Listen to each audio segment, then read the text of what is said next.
I can pinpoint all the way back to when we went to winter camp with our teenagers, and there was a leader from another youth group there who started to prophesy over each of our leaders in our youth group. And he came over to me and Udi and he said, I don't know why God is telling me to tell you this, but a year ago, my wife had given birth and lost our fourth baby.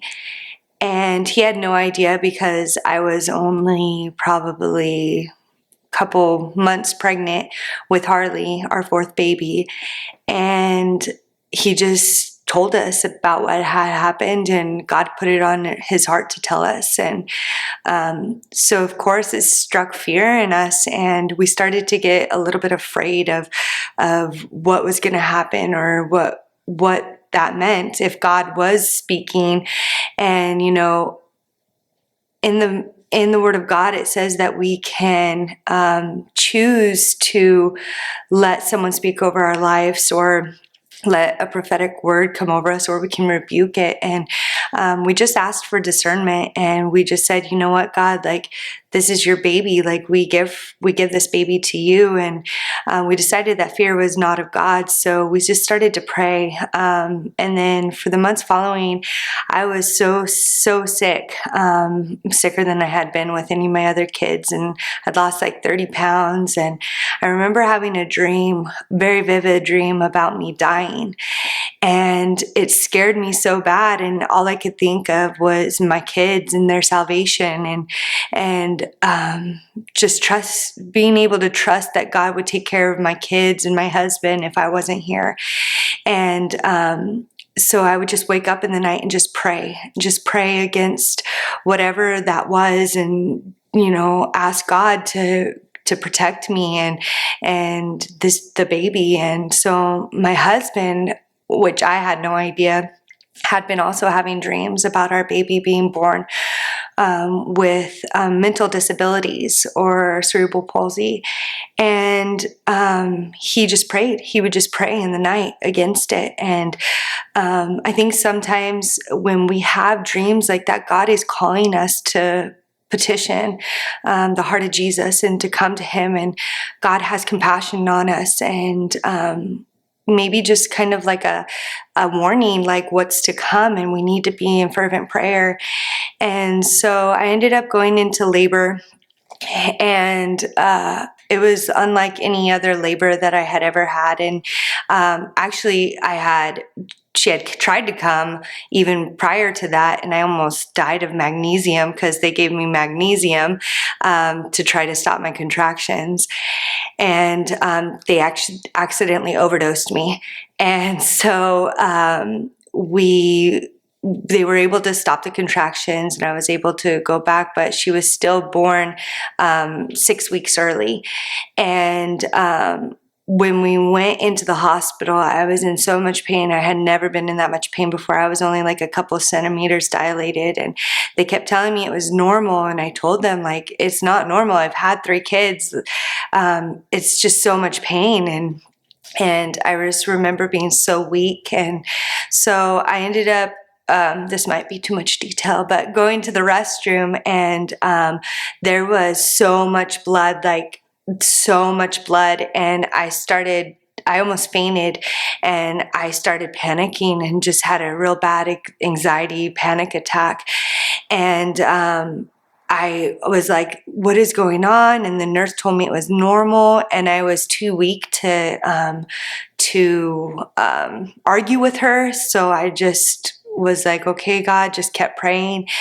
And what ended up happening was I ended up having a placenta abruption. So it's where the placenta rips away from the uterus wall. And it only happens in like 1% of pregnancies. So it's very rare. And so the baby ended up stopping getting oxygen, nutrition, all of that. And I was hemorrhaging, bleeding. And they kept trying to move me side to side, trying to make the baby's heart rate come back up. And it wasn't coming back up. And so she ended up flatlining, I guess, inside. And so they were like, we got to push now. And so when she came out, she was holding her placenta, and they put her body on my chest, and they started to rub her, and sorry, she was completely gray. It wasn't like she was purple or anything. She was just gray, and her body was just flopping back and forth. And I remember everything in the room completely went silent, and I was surrounded by probably 20 people running into that room, but I could hear nothing. All I could hear is God telling me it's gonna be okay. And I had like this peace that I can't even explain. And I remember them taking her off my chest and putting her over on the table, and I was bleeding so much at this point that I could hardly keep my eyes open. And my sister and my mom had to walk out of the room. My mom just called my dad and was like, pray now, and just hung up the phone. And my husband was just there. We're just in shock. We didn't know what was going on. And this nurse ended up giving our baby CPR, and she just kept giving her CPR, and ended up, we found out that she had gone 30 minutes without any oxygen. And all of a sudden, as I was looking over there, her chest raised so hard. Like it was like something had like popped open, like a Tupperware. Like it just like popped up, and then it sunk back down, and then it popped up. Like she was struggling so hard just to breathe, but she was breathing. And they asked me if I wanted to hold her before they took her to the NICU. And I said, of course. And so they laid her on my chest. And later on, the nurse said that that moment she was healed.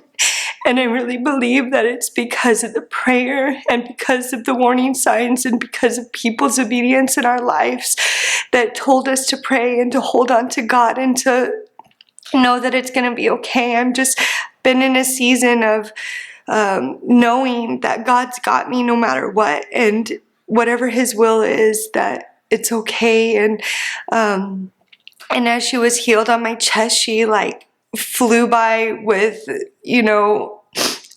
great results in the NICU. It was so hard to see her there, but they said they couldn't understand how she was doing so perfectly.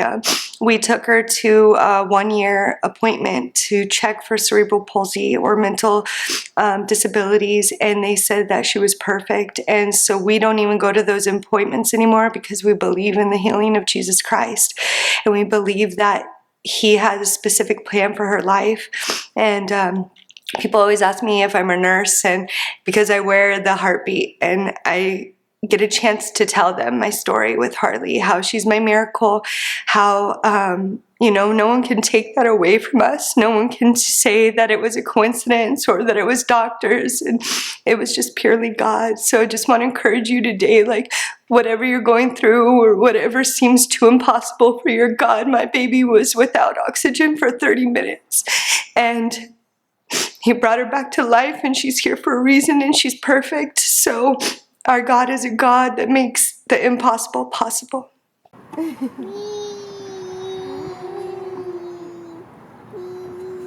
Come on. Hi. So later in the NICU, when I talked to one of the nurses, I was kind of unaware of what had happened or how rare it was, and she brought it to my attention that she had only known 2 other cases in that hospital where the mom had had a complete abruption, and in both cases the babies had died, and in one case the mother had died as well. And I was like, really? And she's like, yeah, one, the mom and the baby didn't make it, and the other one, the baby didn't make it, and the mom had to have a blood transfusion. I want you guys to know that this is not by luck or by chance, and there's no way that she should have been able to walk away from that and be who she is today. She's so healthy. She's little sassy pants. She talks so much. She walks. She did everything. She did everything according to the timeline, and which is healthy. She has a big head like her mom, but other than that, but she's perfect. Is Cookie? Yes. Harley, Harley, give me a kiss. Mwah. Go, wink.